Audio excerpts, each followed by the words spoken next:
Meus queridos acadêmicos do 7º período, Prática de Processo Civil, nós estamos trabalhando sobre resposta do réu, defesa do réu no processo civil e estamos destacando contestação. Hoje nós vamos fazer um estudo de caso a partir da análise de uma petição. Aproveitando aí o conhecimento, o entendimento doutrinário, vamos analisar um modelo de uma petição de contestação detalhadamente, cada um dos seus aspectos, cada parte da estrutura desta contestação na prática. Vamos lá? Pessoal, vamos lá então. Vamos fazer a análise de um modelo aqui de contestação, inclusive comentado, da Fernanda Tartucci e Luiz Delore, o manual deles de prática de processo civil.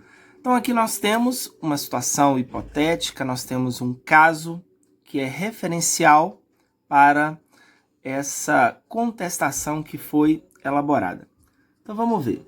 Tício, representante comercial autônomo, esteve por 9 vezes em determinado hotel entre dezembro de 2014 e fevereiro de 2015. 3 vezes em cada mês a trabalho. Em cada pernoite, Tício assinava um documento comprovando que havia utilizado os serviços do hotel, onde constavam tão somente a data e o valor da diária, R$ 250. Não adimplida tal obrigação, ajuizou o hotel, em março de 2016, ação condenatória contra Tício e a empresa, para quem este presta serviços. O hotel pleiteou o valor do débito acrescido de multa de 10%. A petição inicial não trouxe procuração. Considerando essas informações, elabore a contestação de Tício e da empresa em uma única petição. Então está aí o comando da questão. E aqui nós temos, portanto, o modelo apresentado pelos autores. Então, primeiro nós temos o encaminhamento. Aqui não foi mencionado especificamente uma vara, considerando que é um modelo de um livro de prática, mas onde consta número diz respeito à exigência de se mencionar a vara específica, considerando que na contestação a gente já sabe perante qual órgão tramita a demanda. Da mesma forma, a vara civil da comarca de, aí tem que mencionar qual é a comarca. E aí ela esclarece que a contestação será sempre dirigida ao juízo que determinou a citação, ainda que se pretenda alegar sua incompetência. Depois nós temos uma referência ao número do processo. Depois nós temos a parte de qualificação, onde se faz referência às partes, com o destaque, né? Ela deixa bem claro aqui que se a qualificação do réu já estiver correta na inicial, basta indicar já qualificado, não há necessidade de reproduzir toda a qualificação novamente.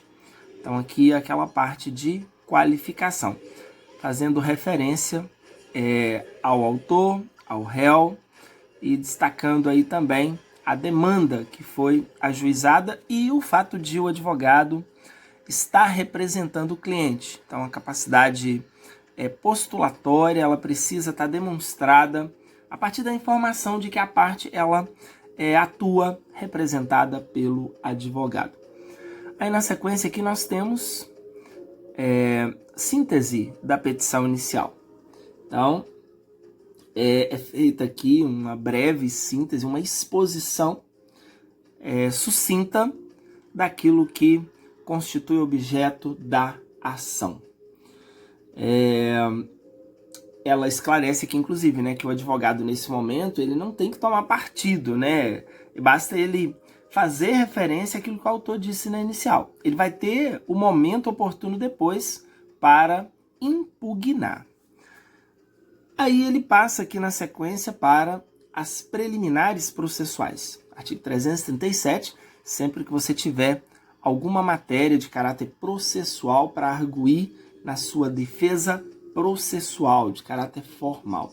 Então, antes de entrar no mérito, você tem a possibilidade de arguir as chamadas preliminares processuais.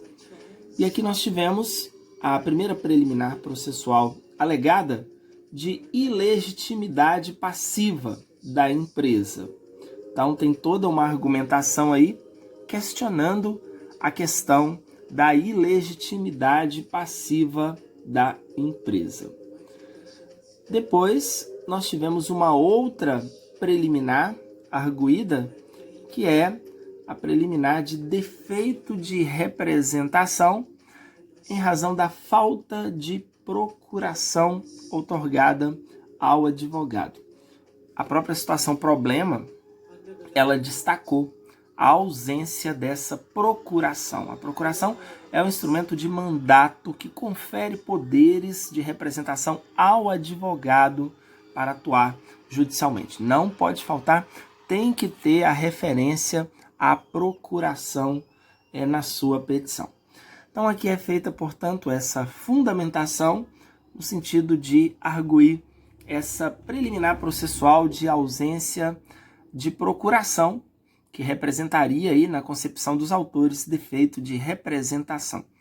Detalhe importante, gente, que sempre que você apresentar qualquer argumentação, seja ela de caráter material ou instrumental ou processual, é importante você fundamentar, justificar, apresentar aí 2, 3 parágrafos esclarecendo as razões, os motivos de fato e de direito que sustentam aquela alegação. Então aqui agora a gente passa para a defesa de mérito. Após o tópico voltado para a defesa processual, a gente passa, portanto, para a defesa de mérito. E aqui primeiro tem uma alegação de prescrição da pretensão do autor. Então é uma prejudicial de mérito, se você tiver de arguir, antes mesmo de questionar toda a matéria de mérito propriamente dita, na parte de mérito, você argue a prescrição. Você vai arguir e vai também justificar as razões, os motivos que fazem com que essa arguição ela seja razoável, cabível na hipótese. Depois tem uma outra alegação aqui também, o descabimento da multa, visto que não prevista pelas partes contratantes. Então aqui já entra na questão também específica, pontual, voltada para a questão de mérito que está sendo objeto de discussão nessa demanda. E aí depois dessa impugnação quanto a esses argumentos centrais apresentados pelo autor, aqui você tem a oportunidade também de complementar com algum contra-argumento apresentado pelo seu cliente, pelo réu, e aí a gente vai para a parte da conclusão. Então aqui a gente percebe que é uma contestação bem simples, né? Ela não tem, por exemplo, uma reconvenção, né? E outros aspectos aí que também, no caso específico, não se fizeram necessários. Então, na parte de conclusão, é o momento que nós vamos, portanto, proceder aos pedidos, os nossos requerimentos nessa contestação. Então, quais foram aqui os pedidos? Vamos fazer um destaque especial aos pedidos, porque, principalmente quando a gente está começando a trabalhar com petições, uma das dificuldades, às vezes, que nós temos no tocante à questão dos pedidos. A gente costuma ter certa dúvida quanto à questão mesmo do argumento que vai ser usado na questão do pedido, no conteúdo do pedido e também na própria organização do pedido. É importante que a sua petição ela esteja bem estruturada, bem organizada. É claro que, em razão do princípio da primazia da decisão de mérito, o mais importante no processo é a discussão da relação jurídica material, é um enfrentamento do mérito para uma solução daquela contenda que justificou a propositura da ação. Mas isso não te dá o direito de exagerar no descumprimento de uma estrutura ideal, dos requisitos básicos formais para a elaboração da peça. Todo o esforço será feito pelo Poder Judiciário para salvar o processo, para que esse processo permita o enfrentamento do mérito. Mas não significa que, respaldado nessa perspectiva, que você não vá se preocupar com a qualidade da sua petição, seja ela a petição inicial, seja a contestação. Você é responsável por todo o conteúdo que você apresenta na sua peça. Então aqui nós temos a parte dos pedidos, dos requerimentos apresentados pela contestante. Vamos ver quais foram esses pedidos aqui. Preliminarmente, seja reconhecida a ilegitimidade passiva da corré, empresa tal, com a extinção do feito em relação a ela, sem resolução do mérito. Então aqui, sempre você faz o pedido de acolhimento das preliminares processuais, sempre que essas preliminares existirem, já que você fez preliminarmente lá o pedido, você arguiu preliminarmente, como estabelece o artigo 337, aqui também na parte de pedidos na contestação, o ideal é que as preliminares sejam apresentadas no primeiro plano, até porque se o juiz acolher essa preliminar, se essa preliminar ela for peremptória, ou seja, ela tiver o potencial para gerar a extinção do processo sem resolução do mérito, isso vai acontecer. E, nessa hipótese, o juiz não enfrentará o mérito. Ele vai apenas por fim a relação jurídica processual sem o enfrentamento do mérito. Então, primeiro, você sempre faz o requerimento para que as suas preliminares processuais elas sejam, portanto, reconhecidas, elas sejam acolhidas e o juiz, se for o caso, declare extinto o processo sem resolução do mérito. Tem a preliminar aqui também, essa é dilatória, né? Apenas enseja a determinação de diligência para regularização, que diz respeito à juntada aos autos do instrumento de mandato, outorgando poderes ao advogado. Aqui nós temos a letra C. Se afastadas as preliminares, que no mérito... Letra C. Afastadas as preliminares, que no mérito o reconhecimento da existência de prescrição em relação a todo o valor cobrado pelo autor. Então aqui você passa para o pedido de reconhecimento da prejudicial de mérito. Se o juiz acolher seu argumento de prescrição, ele vai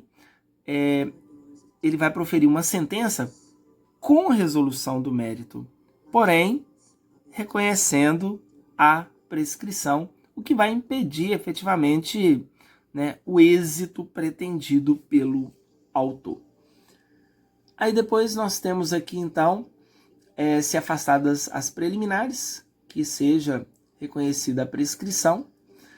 Letra D, subsidiariamente, na remota hipótese de procedência do pedido, que seja afastada a multa pleiteada pelo autor, também é um pedido aí de caráter subsidiário na sua contestação, isso pode ser feito. Em algumas situações, gente, o pedido subsidiário, inclusive, ele acaba se tornando até muito importante, né? Vamos imaginar aí uma hipótese em que há uma grande tendência de êxito, né, pelo autor. Então você pode pugnar pela total improcedência, mas às vezes, né, você pode também pleitear uma outra forma de provimento jurisdicional que, mesmo na hipótese de reconhecer parte daquilo que o autor pretende, não seja tão prejudicial para o réu. E aqui nós temos, letra E, a condenação do autor no ônus da sucumbência, considerando aí a hipótese de o autor ele não conseguir êxito nessa demanda, já que é o que espera o réu a partir dessa contestação, então que o autor ele vem a arcar com o ônus da sucumbência. E Por último aqui, provar o alegado por todos os meios de prova previstos em lei, especialmente pelos documentos e, caso seja necessária a realização de audiência, depoimento pessoal. Então aqui nós tivemos a especificação da prova, né? No caso documental e depoimento pessoal. Lembrando que na contestação, o réu ele já precisa especificar as provas que ele pretende produzir. Então aqui, se fosse o caso, teria também o pedido de perícia, o pedido de testemunhas, prova testemunhal, exibição de documento, não foi o caso. E aí nós temos a parte conclusiva, a parte final, temos em que pede deferimento, cidade, data e assinatura do advogado, indicando também a sua OAB. Então, nesse caso, aqui nós temos a parte conclusiva, né, a parte final da petição. Então, aqui nós tivemos a oportunidade de analisar um modelo de uma contestação, de uma defesa do réu na forma de contestação, a partir do entendimento do ensinamento doutrinário. Na próxima aula, nós vamos analisar um modelo de contestação, mais um na prática, dessa vez redigido pelo professor Luciano Souto, ok? Então tá aí esse nosso recado de hoje. Grande abraço a todos vocês e até o nosso próximo encontro.